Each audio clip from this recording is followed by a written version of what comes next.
What's up, guys? Back today with another beer review, and today's beer review is special because this is actually a beer that I brewed and my first beer on tap. So we're gonna go ahead and get into it. I have tried it already just to try it. I've tried it flat and I've tried it slightly carbed. I turned my carb up a little bit, so I'm hoping that today it pours with a little bit more CO2 in it than it did yesterday. But let's get a pour, and I'm gonna go over not only the recipe,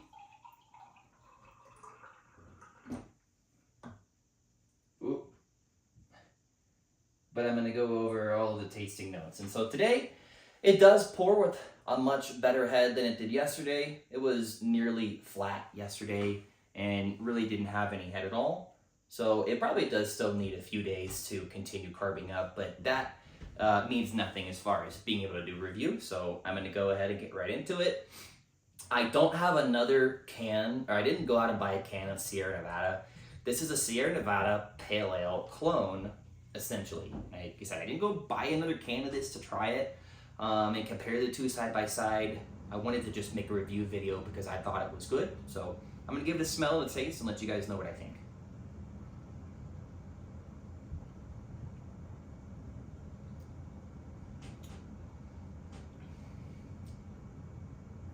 A tad bit more carbonation than it has today does help out, I think. If you're not somebody who likes to drink beer flat and you need to have carbonation, it makes a bit of a difference. However, I drink beer mostly flat pretty often at the brewery, and so this is not a big deal for me. The nose, to me, it reminds me of a beer that I've had before, and really it reminds me of something with like blood orange. Something with a blood orange or a very deep bitter orange, almost burnt orange, like something like a Valencia orange that's got more of like a bloody flesh to it. It's very prominent for there being nothing added to this other than grains and hops, which is to me pretty wild. It's exactly the same on the nose too. The nose on this beer, the flavor of this beer tastes exactly like how it smells. If you told me this was like an orange pale ale or even a blood orange pale ale, or like I said, like a pale ale with like a Valencia orange in it, I think that I would probably believe you. Even say IPA, and the color came out beautifully, and that's why I was hoping to compare this with something else, but besides the point, something else I mean, the beer that it was based off of. So I'm going to go ahead and I'm going to read the recipe to you guys just to give an idea of what this is. So this was a Sierra Nevada Pale Ale clone, which is basically a all Cascade West Coast Pale Ale. And theirs is going to pour a little bit clearer than this. I did not use finings. However, this kind of more unfiltered color is what I prefer. So I'm very happy with that. This was used with basic U.S. Derived pale two-row malt. I did 10 pounds of a pale two-row. I did 2 pounds of a Munich light malt, which was about a 10 lava bond. And to get a little bit more color out of it, I added about 3 or 4 ounces of Crystal 60, like a caramel. I didn't want to go with too much Crystal 60 or 40. I had 2 pounds of Crystal 60, which I actually ended up using in a barley wine. Because I didn't want this to come out very caramely. I wanted it to have a little bit more of that brightness to it, which is I think why I'm getting so much more citrus than the original Sierra Nevada Pale Ale would typically give you. I did a very basic hop profile, and I kept it as most, as far as Cascade as I could. So I did a ½ ounce at the start of boil, which Sierra Nevada does a 90-minute boil. So at 90 minutes, I did a ½ ounce of Cascade.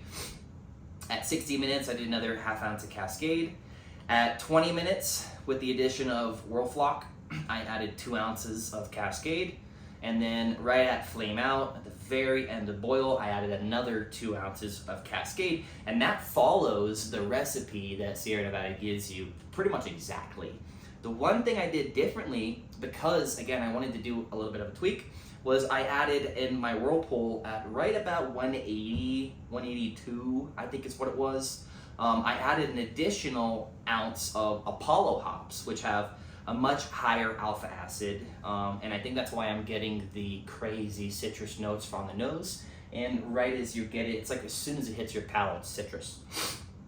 I fermented this with White Labs WLP001 California Ale yeast.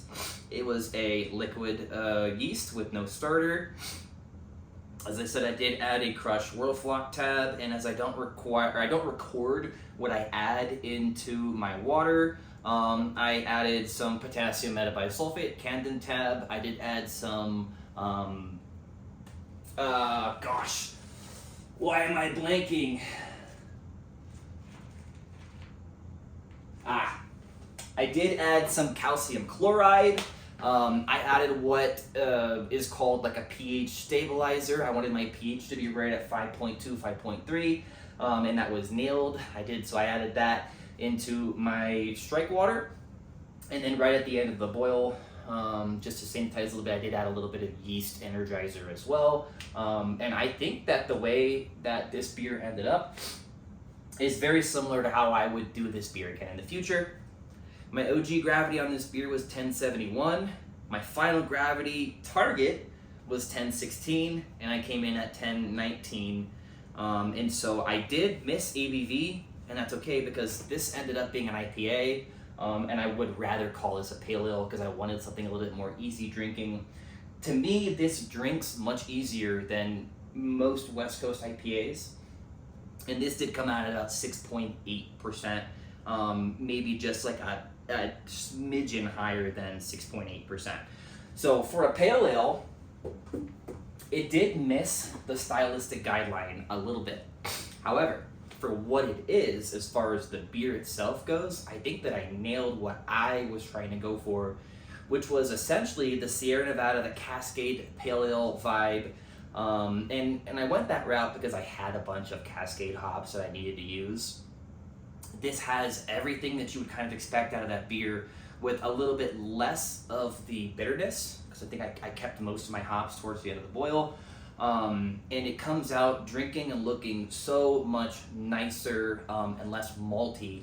And so you do get the bright flavor from the hop, which is what I wanted anyway. And so I actually am very happy with the tweaks that I made to this by going with a lighter grain, and going with a little bit more of a hop at the very end of the boil.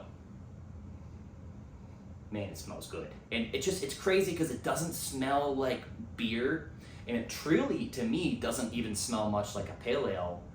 But you see the way that it was brewed. It was brewed very intentionally to be a pale ale / IPA, but it's brewed with very, very little IBU. And we ended up with a very light color as well. It says it's actually nearly 70 IBU. It does not taste anything like that at all. Nothing at all like a 70 IBU beer.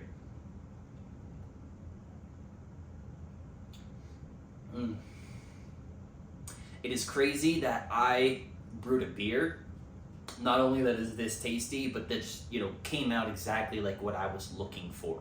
So I will be packaging some of this beer off, but really, I'm going to be drinking most of it.